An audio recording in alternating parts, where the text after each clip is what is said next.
There's another iceberg out there, Mr. Lovett.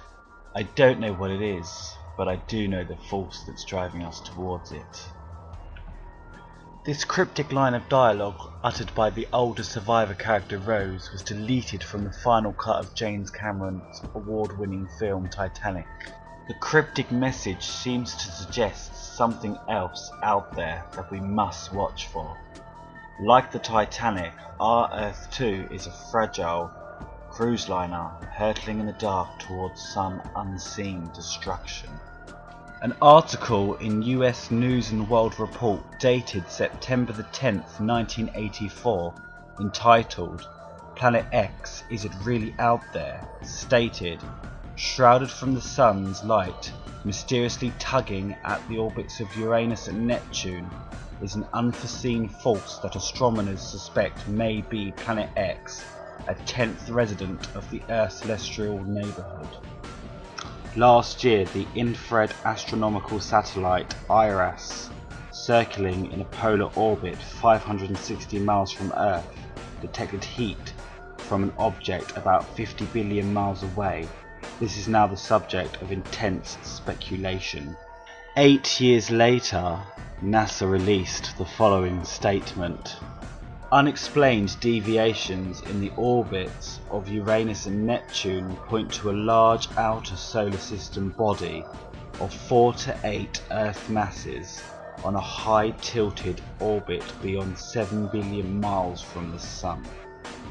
Assuming that these two articles are describing the same object, they seem to suggest that a celestial intruder or brown dwarf star, which is only visible by infrared detection, is hurtling towards our Earth at incredible speed, covering 43 billion miles in only 8 years. Could this be the return of the legendary Planet X, also referred to as Nibiru?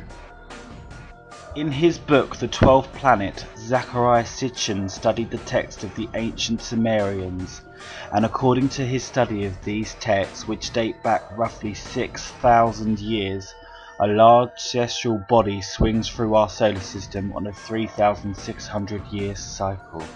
Within these texts, the Sumerians claimed that what we know now as the asteroid belt between Mars and Jupiter was in fact once a planet, which was obliterated in ancient times by Nibiru's passing.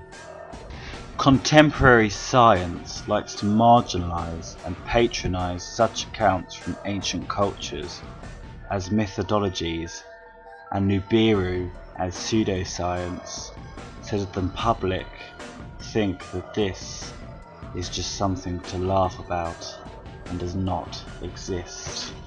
However, the Sumerians, without satellites or telescopes, knew that we were the third of 9 planets orbiting the Sun centuries before arrogant popes declared the Earth to be flat and the centre of the universe.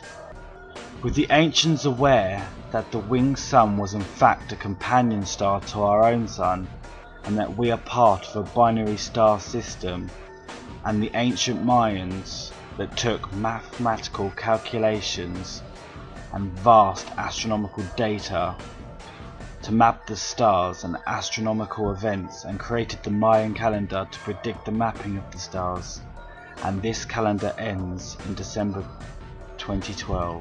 In 1991, Chief Astronomer Dr. Robert Harrington at the US Naval Observatory used a small 8-inch telescope and detected the approach of a suspicious planetary object at an angle of 40 degrees below the ecliptic.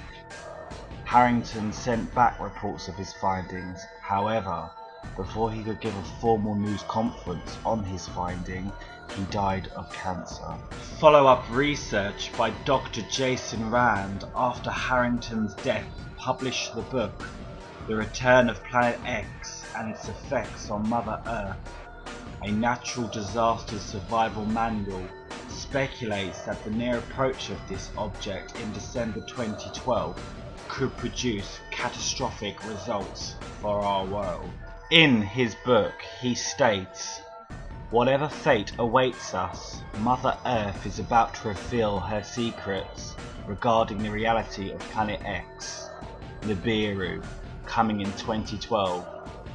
One thing is absolutely certain: something big is radically wrong with the normal functioning of Planet Earth's global operating systems and mankind's ability to control or understand these cosmic force dynamics. And time, we believe, is rapidly running out in the landscape of human life as we're presently living here on Earth. The thought of Nibiru's passing has staggered the imagination and fears of many people for many years now. However, when you take a closer look at the mainstream media of the past months, there has been an increase in strange activity.